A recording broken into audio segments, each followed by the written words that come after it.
Oi, gente! Hoje nós vamos falar sobre drenagem urbana, urbanização e seus impactos.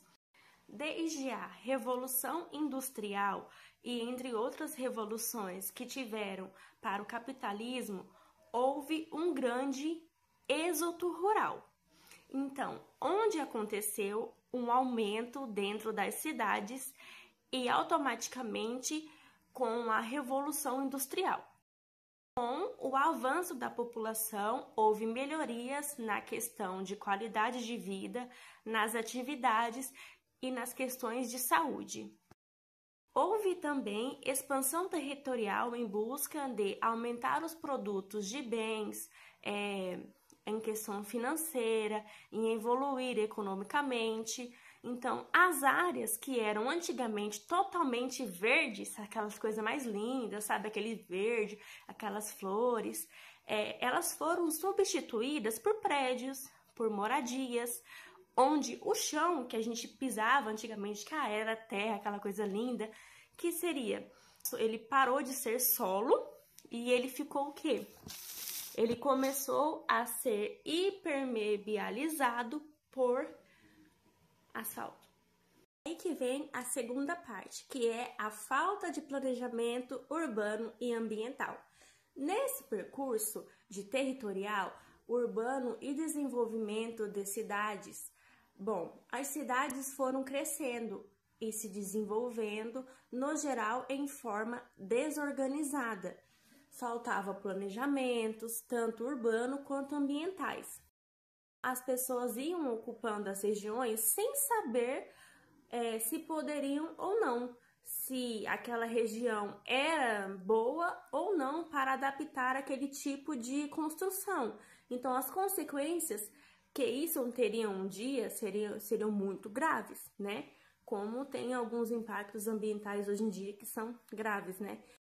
Que esses impactos poderiam, porque existem. Por quê? Porque esses problemas também podem se agravar às chuvas, né? Entre outros intempéries, como em relação aos territórios e tudo mais. Dependendo de onde você for morar, você não sabe como está a qualidade do solo, a estabilidade dele, ou a questão de estabilidade da encosta, situação do corpo hídrico. Não tem como saber. Tem? Não tem. Então, ou seja, se está muito próximo ou não. Não era observar esses fatores, né? Então, muito próximo o quê? Do corpo hídrico. Então, ou seja, sem a ajuda de um profissional, não teria como saber se estava muito próximo ou não. Ou seja, não era observar esses fatores, que não pode ter um corpo hídrico ali naquela região para o quê? Para começar o desenvolvimento de uma cidade. Por conta deste planejamento mal efetuado de cada regiões de cidades, próximos a fontes de água, porque falava assim, tem uma fonte de água ali, bora fazer uma cidade aqui. Esse é o grande problema que tinha antigamente, que fizeram, né? Então, assim, geralmente, quando tinha um corpo hídrico, que era o quê? Corpo hídrico é o mais próximo de uma fonte de água, então as pessoas procuravam isso para começar a fazer as suas cidades, o que é um tremendo erro, como eu já expliquei. Não planejou as consequências que isso teria. Então, ainda mais se tivessem fortes chuvas. Assim, né, foi desenvolvendo e a população foi se instalando, e foi se agravando e foi crescendo as cidades.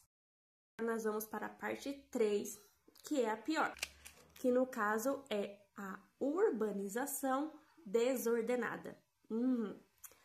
Então, a gente vive num mundo hoje que, se pegarmos, vamos supor, a Grande São Paulo, vamos pegar ela de exemplo, né? A Grande São Paulo é totalmente hipermeabilizada, né? Que é cheia de concreto para todos os lados e muitas áreas irregulares. Gente na cidade da Grande São Paulo mora perto das encostas e mora nas encostas, em áreas ribeirinhas, que são aquelas ao lado do corpo hídrico, que acaba se tornando leito daquele rio ou córrego. É bem normal acontecer problemas quando há fortes chuvas e até mesmo questão de desmoronamento quando se mora numa encosta ou perto dela. O problema da urbanização desordenada os impactos que causa a sociedade e a saúde. Entenderam?